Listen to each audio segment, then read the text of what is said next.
Kerala governor Arif Muhammad Khan കേന്ദ്ര സേനയുടെ സുരക്ഷ കേന്ദ്ര ആഭ്യന്തര മന്ത്രാലയത്തിന്റേതാണ് തീരുമാനം. ഗവർണർക്ക് CRPF Z+ സുരക്ഷയൊരുക്കും. രാജ്ഭവനും സമാന സുരക്ഷയൊരുക്കും. 55 സുരക്ഷാ സൈനികരിൽ 10 NST കമാൻഡോകൾ ഉണ്ടാകും. കൊല്ലം നിലമേലിൽ SFI പ്രതിഷേധത്തിനിടെ സുരക്ഷാ വീഴ്ചയുണ്ടായെന്ന ഗവർണറുടെ നിലപാടിന്റെയും പ്രതിഷേധത്തിന്റെയും പശ്ചാത്തലത്തിൽ കേന്ദ്ര ഇടപെടൽ ഉണ്ടായിരിക്കുകയാണ്. ആഭ്യന്തരമന്ത്രി അമിത്ഷാ ഗവർണറെ ഫോണിൽ വിളിച്ചു. ഉപരാഷ്ട്രപതിയും ഗവർണറോട് സംസാരിച്ചു. കൊല്ലം നിലമേലിൽ SFI പ്രതിഷേധത്തിനെതിരെ 2 മണിക്കൂർ റോഡിലിരുന്ന് പ്രതിഷേധിച്ച് ഗവർണർ ആരിഫ് മുഹമ്മദ് ഖാൻ രംഗത്ത് വന്നിരുന്നു. കരിങ്കൊടി പ്രതിഷേധത്തിനിടെ കാറിൽ നിന്നിറങ്ങിയ ഗവർണറുടെ അപ്രതീക്ഷിത നീക്കത്തിൽ സ്ഥലത്തുണ്ടായിരുന്ന പോലീസ് ഉദ്യോഗസ്ഥരും അന്താളിച്ചു.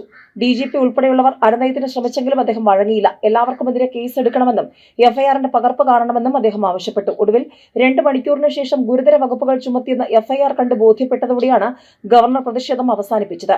സംഭവത്തെക്കുറിച്ച് കേന്ദ്ര ആഭ്യന്തര മന്ത്രാലയത്തെ രാജ്ഭവൻ വിവരം അറിയിച്ചു. അക്രമികൾക്ക് ഒത്താശ ചെയ്യുന്നത് മുഖ്യമന്ത്രിയെന്ന് ഗവർണർ പറഞ്ഞു. പ്രതിഷേധിക്കുന്നത് മുഖ്യമന്ത്രിയുടെ ദിവസക്കൂലിക്കാരെന്നും അദ്ദേഹം പറഞ്ഞു.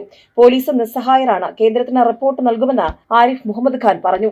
ഇതിനിടെ SFI-യുടെ അതിക്രമത്തിൽ പ്രതിഷേധിച്ച ഗവർണർ ആരിഫ് മുഹമ്മദ് ഖാനെ അധിക്ഷേപിച്ച മന്ത്രി V. ശിവൻകുട്ടി രംഗത്ത് എന്ന റിപ്പോർട്ടുകളും. 2 മണിക്കൂറോളം റോഡരികിൽ കസേരയിട്ടിരുന്ന് പ്രതിഷേധിച്ച ഗവർണറെ സമൂഹമാധ്യമത്തിലൂടെയാണ് മന്ത്രി അധിക്ഷേപിച്ചത്. റോഡിലെ ചൂടിന് സോഡ നാരങ്ങ ബെസ്റ്റ് എന്നാണ് മന്ത്രി ഫേസ്ബുക്കിൽ കുറിച്ചത്. കൂടെ സോഡ നാരങ്ങയുടെ ചിത്രവും ചേർത്തിട്ടുണ്ട്. കൊല്ലം നിലമേലിൽ വച്ചാണ് SFI പ്രവർത്തകർ ഗവർണറുടെ വാഹനത്തിന് നേരെ കരിങ്കൊടി കാണിച്ചത്.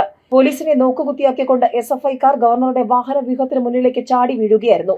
SFI പ്രവർത്തകരുടെ ആക്രമണത്തിന് പിന്നാലെ ഗവർണർ വാഹനത്തിൽ നിന്നും പുറത്തിറങ്ങി പ്രതിഷേധിച്ചു. തുടർന്ന് എല്ലാവർക്കുമെതിരെ കേസ് എടുക്കണമെന്നും FIR-ന്റെ പകർപ്പ് അടിയന്തരമായി എത്തിക്കണമെന്നും പോലീസിനോട് ഗവർണർ നിർദ്ദേശിച്ചു. ഇതിന് പിന്നാലെയാണ് 17 SFI പ്രവർത്തകർക്കെതിരെ കേസെടുത്തത്. ഗവർണറുടെ കൃത്യനിർവഹണം തടസ്സപ്പെടുത്തിയതിന് ജാമ്യമില്ലാ വകുപ്പുകൾ ചുമത്തിയാണ് പ്രതികൾക്കെതിരെ കേസെടുത്തിരിക്കുന്നത്.